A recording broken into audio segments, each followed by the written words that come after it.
यदि हम किसी भी भाषा को बोलने की शैली भूल जाएं, उसको हम डेली उपयोग में न लाएं, नित्य जीवन में न लाएं, तो धीरे धीरे वो लुप्त प्राय हो जाएगी। उसी प्रकार से जैसे हम पहले हम मैथमेटिक्स में, गणित में 2 जमा 2 जमा 4 जमा 7 इस टाइप से मतलब हम कैलकुलेशन वर्बली कर लेते थे। तो उससे क्या होता था, हमारे जो ब्रेन है ना, हमारे जो मन का एक अभ्यास चलता रहता था।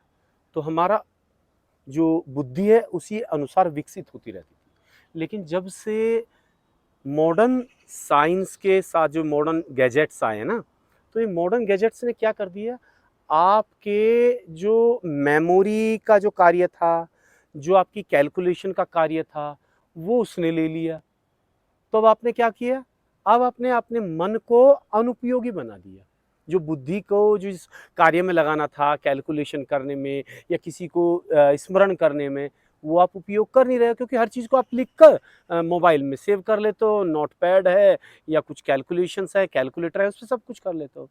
या आपको भी चीज़ चाहिए तो आप उसमें गूगल में देख लेते हैं, सर्च कर लेते हैं। तो अर्थात हो क्या रहा है कि आप अपने ब्रेन का अर्थात अपनी बुद्धि का उपयोग नहीं कर रहे हैं। तो हमारी जो गुरुकुल परंपरा थी ना, उसमें सबसे मुख्य बात थी कि आप अपनी बुद्धि को कैसे उपयोग में करें। आपने सुना होगा वैदिक गणित, उसमें कैलकुलेशंस बड़ी फास्ट करते हैं। जो कैलकुलेशन आप कैलकुलेटर में करेंगे उसमें भी आपको समय लग जाएगा, लेकिन वैदिक गणित में कैलकुलेशन जब करते हैं, आकलन करते हैं, गणना करते हैं, तो बहुत शीघ्र हो जाती है ना? ऐसा क्यों? क्योंकि हम अपनी बुद्धि को बहुत अधिक कार्य लेते हैं, अर्थात हम जो ब्रेन के जो सभी सेल्स हैं उनको हम एक्टिव कर देते हैं, उन कोशिकाओं को। तो यदि हम अपने ब्रेन को एक्टिव करना चाहते हैं तो हमें गुरुकुल परंपरा पर आना पड़ेगा।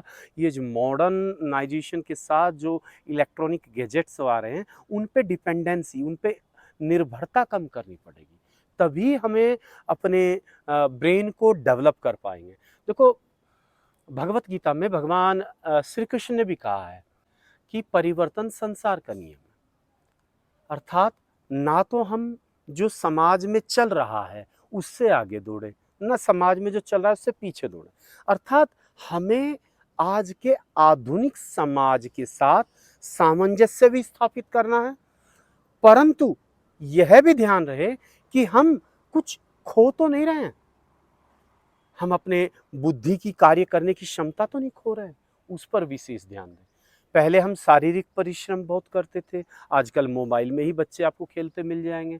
आजकल फिजिकल एक्टिविटी नहीं वो करते हैं, तो इससे क्या हो रहा है? शरीर दुर्बल हो रहे हैं, बचपन से ही लोग रोगी हो रहे हैं, है ना? बच्चे भी आपको अधिक बीमार मिलेंगे।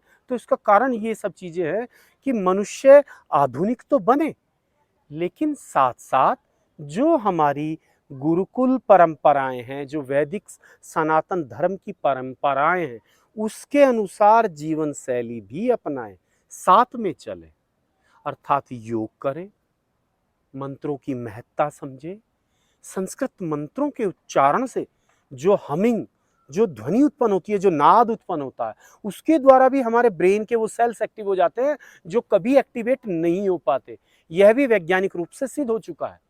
तो अर्थात हम ऐसी-ऐसी चीज़ें हैं, हमारा जो सनातन धर्म है ना, वो वैज्ञानिक रूप से, पूर्ण रूप से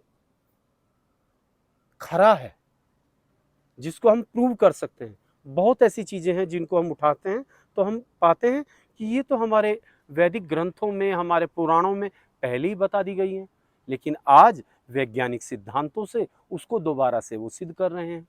ऐसे ही आयुर्वेद की चीज़ें हैं, तो बहुत चीज़ें हैं।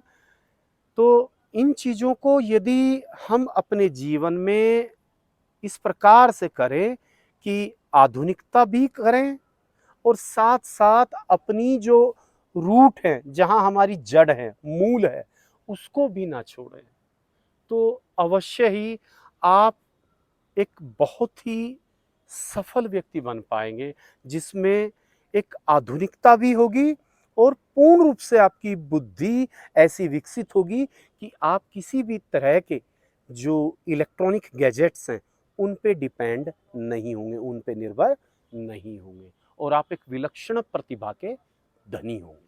गुरुजी, हरि जैसे ओम। आजकल